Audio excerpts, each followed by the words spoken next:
Bulldozer की कार्रवाई पर सुप्रीम कोर्ट ने सुप्रीम रोक लगा दी है। कोर्ट ने कहा है कि अगली सुनवाई तक कोई भी बुलडोजर एक्शन नहीं लिया जाएगा।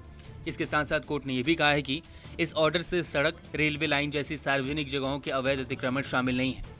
अगली सुनवाई 1 अक्टूबर को होगी। कोर्ट के इस फैसले पर केंद्र सरकार ने आपत्ति दर्ज करते हुए कहा कि संवैधानिक संस्थाओं के हाथ इस तरीके से नहीं बांधे जा सकते।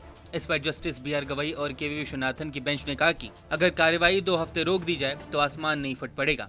आप इसे रोक दीजिए, 15 दिन में क्या होगा। दरअसल बुलडोजर एक्शन के खिलाफ जमीयत उलेमाए हिंद ने 22 अगस्त को सुप्रीम कोर्ट में याचिका दाखिल की थी। इसमें यूपी के मुरादाबाद, बरेली और प्रयागराज में हुए बुलडोजर एक्शन का भी जिक्र किया गया था। अब पहले कोर्ट में क्या क्या हुआ, चलिए पहले आपको वो बता देते हैं। कोर्ट में जमीयत उलेमाए हिंद ने कहा कि हर दिन तोड़फोड़ हो रही है, जिसके जवाब में केंद्र सरकार ने कहा कि 2022 में नोटिस दिए गए और इसके बाद कार्रवाई की गई। इस बीच अपराध हुए।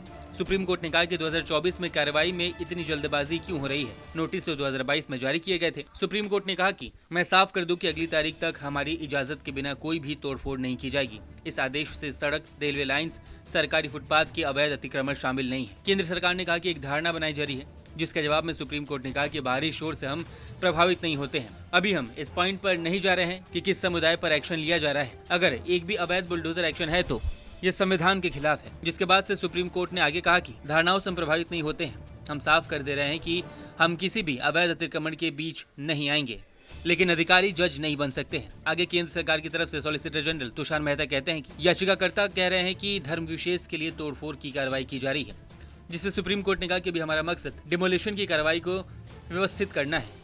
केंद्र सरकार ने आगे कहा कि जिन पे कार्रवाई की गई है वो कोर्ट आई ही नहीं, उन्हें पता था कि उनका निर्माण अवैध है। जिसके बाद से जमीयत उलेमाए हिंद ने कहा कि इस अदालत ने आदेश दिया था, इसके बावजूद कुछ पत्थरबाजी की घटनाएं हुई और उसी रात घर गिरा दिए गए। ये रोज हो रहा है। केंद्र सरकार आगे कहती है कि MP का एक मामला है जहाँ 70 दुकानों को गिरा दिया गया, इनमें से 50 दुकानें हिंदुओं की थी। सुप्रीम कोर्ट आगे कहता है कि हम इस मामले की अगली सुनवाई 1 अक्टूबर को करेंगे, तब तक देश में एक भी तोड़फोड़ नहीं होनी चाहिए। केंद्र सरकार आगे कहती है कि इस तरह संवैधानिक संस्थाओं के हाथ नहीं बांधे जा सकते। सुप्रीम कोर्ट आगे कहती है 2 हफ्ते कार्रवाई नहीं होगी तो कोई आसमान नहीं फूट पड़ेगा। अब अपना हाथ रोक दीजिए, 15 दिन में क्या हो जाएगा। जिसके बाद से सुप्रीम कोर्ट की कार्रवाई स्थगित हो गई और बुलडोजर एक्शन पे भी रोक लग गई है। अब अगली सुनवाई 1 अक्टूबर को होगी। उसके बाद से पता चलेगा कि बुलडोजर एक्शन किस तरीके से, कहां पे और कैसे कैसे किया जा सकता है। वहीं इस मामले पर सपा प्रमुख अखिलेश यादव का भी बयान सामने आया है। अखिलेश यादव ने सुप्रीम कोर्ट को बधाई देते हुए केंद्र सरकार को जम के घेरा है। देखिए, बुलडोजर न्याय नहीं हो सकता है। बुलडोजर अनकॉन्स्टिट्यूशनल था। बुलडोजर लोगों को डराने के लिए था। बुलडोजर जानबूझ करके विपक्ष की आवाज़ को दबाने के लिए था। मैं धन्यवाद और बधाई दूंगा सुप्रीम कोर्ट के इस फैसले को, जिसने बुलडोजर को रोकने का काम किया है। मुख्यमंत्री जी और खासकर उत्तर प्रदेश की सरकार और BJP के लोग इस बुलडोजर को इतना महिमा मंडल कर रहे थे कि बुलडोजर ही न्याय हो गया है। और इनके तमाम कार्यक्रमों में, इनकी रैलियों में इस बात को ये इतना बढ़ा चढ़ा करके लेकर के आते थे जिससे लोगों के अंदर भय पैदा कर सकें। अब जब सुप्रीम कोर्ट का फैसला आ गया है, मैं समझता हूँ बुलडोजर रुकेगा और न्यायालय से न्याय मिलेगा। ग्लोरिफिकेशन के ऊपर भी कि इसको ग्लोरीफाई जिस तरह से किया जाता था, ये तरीका था भारतीय जनता पार्टी का लोगों को डराने के लिए। उन्होंने न्याय के लिए बुलडोजर बना दिया था। बुलडोजर अन्याय का प्रतीक हो सकता है, न्याय का प्रतीक नहीं हो सकता।